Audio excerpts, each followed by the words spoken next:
Hey plate mates, welcome back to the channel. Today I welcome you to cook along with me and make a rich, tasty beef stew, but without the potatoes and carrots. This one is inspired by the Zimbabwean style, which is packed with greens and relies on the quality and the freshness of ingredients. I'll show you how to make both the stew and some sadza, a thick porridge made from finger millet that complements the meal. Let's get started. So what inspired today's recipe was actually two things. First of all, where I'm at, it is winter, and there's nothing better than a heartwarming stew. And beef usually just hits the spot, especially when it's done well. It also happens to be one of the most searched recipes on YouTube in the realm of comfort food, which I actually didn't know until I was doing some research. But I also decided to put this recipe together because for me, growing up, beef stew in Zimbabwe was, I'm pretty sure we ate it at least once a week. Some people, maybe they won't be able to get the best cuts of meat, but they'll get, some beef bones. So they won't have a lot of meat on them per se, but they'll still add flavor to the greens or the kale, or in Zimbabwe, muriwo. So I'm going to be using some kale, the curly kind. I'm going to be adding that to the mix. So that's one of the things that's going to make this beef stew a little bit different, and taking notes from what you would consider kind of a traditional beef stew, or nyama nemuriwo, which basically translates to me in Shona, meat and greens. Now there's a couple of other ingredients here that I've got lined up. So I've got my beef, I've got my greens. Those are the two main ingredients you're going to need. And then you want a couple of spices, vegetables in your broth. In terms of vegetables, we've got our tomatoes and onions. So those, I would say, are usually kind of like the basic 101 ingredients that you want when you're making Zimbabwean inspired beef stew.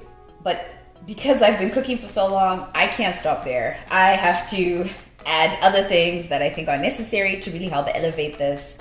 So I am going to add some spring onions. Those are typically used when people make chicken stew, I would say, but I am going to add them to the yellow onions as just to add some extra freshness to the dish. And then I'm also going to add garlic, and I'm going to drop a chili pepper in there as well, just to add a little bit of heat. I'm also going to add some fresh thyme, because thyme is always a good complement to beef or steak. And then I mentioned broth, so I've got some bouillon cubes here. I prefer bouillon cubes. You could use the liquid broth, but me, I like the cubes. I think they're just more flavorful. And then I mentioned spices, so a couple of things here. So I've got some dried oregano, black pepper, salt, paprika, and chili flakes. And then I'm also going to add some Royco wasabi mix. Now, you've probably seen this on my website, or I've spoken about it before, but so Royco wasabi mix is the name of the brand, but it's basically just like a beef flavor seasoning that a lot of Zimbabweans rely on when they're cooking. So I am going to be using a little bit of that as well, just to give it that homey flavor. But you can use whatever all-purpose beef flavoring you might have, or you can just put together your own spice combination, which I have here just to fortify the Royco wasabi mix. The last thing I'll mention is we've got here a little bit of Worcester sauce and a little bit of red cooking wine. And then I've got my fats here, some coconut oil and butter, for me to start cooking down and browning the beef. I've got everything together. This is what you call mise en place, but I still need to chop my vegetables, but we can do that together. So let's get started. I'm actually going to put my onions together. So I already washed my vegetables, by the way. You always want to do that when you're cooking, because you just never know what residual things you may have on the vegetables. So I just cut the roots. I'm going to go ahead and chop my green onions.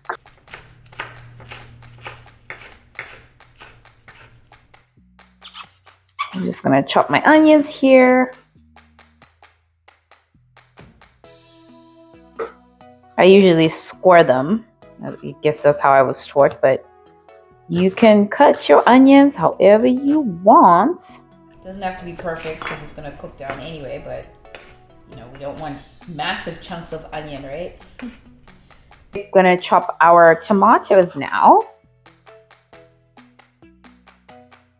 Quick little story time. I remember I was working in a restaurant and my colleague and I were prepping for the lunchtime rush, if you will. And I remember they were cutting a tomato and there was a giant worm. It was so disgusting. I'll never forget that. So it terrorized me so much now that whenever I'm chopping tomatoes, I have like a flashback and I kind of have to just like proceed with caution, especially if they're organic, you know? But it's okay. I'd rather have like organic tomatoes that are not filled with pesticides, because if you don't know, tomatoes are in the dirty dozen, if I'm not mistaken, which means that they are some of the most susceptible fruits and vegetables, generally speaking, to pesticides. Garlic is the last one, and then we can get cooking. Because I do want to make some sadza as well to pair with this combination. You technically could serve it with rice, but nah. It won't have the same impact. So unfortunately, this is like super curly kale, which the only reason I don't like it is because I have to like claw through to get rid of that center rib of the stem. So my preference actually is to remove the stem, then I stack everything, and then I roll them up and chop thinly. I do have a YouTube short that demonstrates how to do this, or rather my mother teaching me or reteaching me, if you will. So you can check that out. You probably might have a little bit of stem left, but that's okay because it'll cook down. But the main thing you want is to get rid of these ones, the super thick ones, like the inedible stalks. So anyway, so you're gonna bunch it up as tightly as you can and as thinly as possible, chop. Okay, so now we're gonna get this beef cooking, guys. And I really hope you can hear me over this induction stove. It has a really loud fan, which I appreciate for ventilation purposes, but when I'm filming, it's not the best thing. So I'm gonna put it on like 1,000, you know, because I do want fairly high heat, at least initially. And then we're gonna add the fat.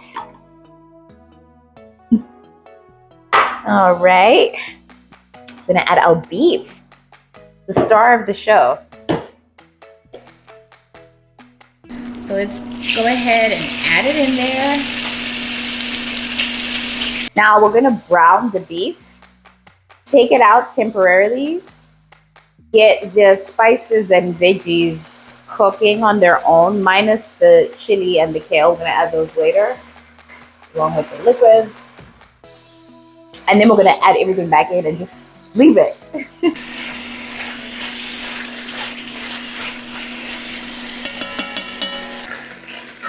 We've got enough fat and liquid in here to cook everything else, and then put this back.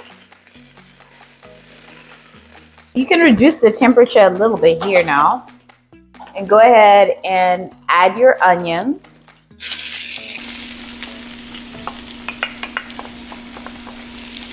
And don't worry if you've got bits and pieces stuck at the bottom of your pan. We're going to deglaze that with the cooking wine and the Worcester sauce. And then as the beef cooks, the stew cooks, that's going to lift up and just like get into the entire dish. So, all right. And if you feel like you need more oil, you can totally add it. But you basically want to saute these for like 2 to 3 minutes until the onions start to become translucent. At this point, you can also add your garlic. So before we add the tomatoes, I'm actually going to add the spices. Now, the reason why I'm doing that is because this is a process called blooming, where you're basically activating the spices. Some people do it even, especially when you're making curries, even before the onions, and you put the fat or like oil and allow them to bloom. It's called blooming. That's the process. So if you didn't know, I just taught you something new today. But yeah, we're going to go ahead and add the spices there. we can go ahead and add the tomatoes. If you're super into tomato flavor, you could also add tomato paste. At this point, I'm actually also going to add my bouillon cubes to do the same thing, kind of a blooming. But the water can hold until we add the beef back in. So I'm just going to put my cubes. And those will start to break down. You could crush them if you want, but you don't have to. Then now we can add our liquids, and this will also help deglaze the pot, like I mentioned. So you can add your vinegar and your Worcester sauce. You can also use soy sauce. Okay. Just give that a mix. Okay, so now we can add our beef back in. All right. Okay. Then now we can add our thyme.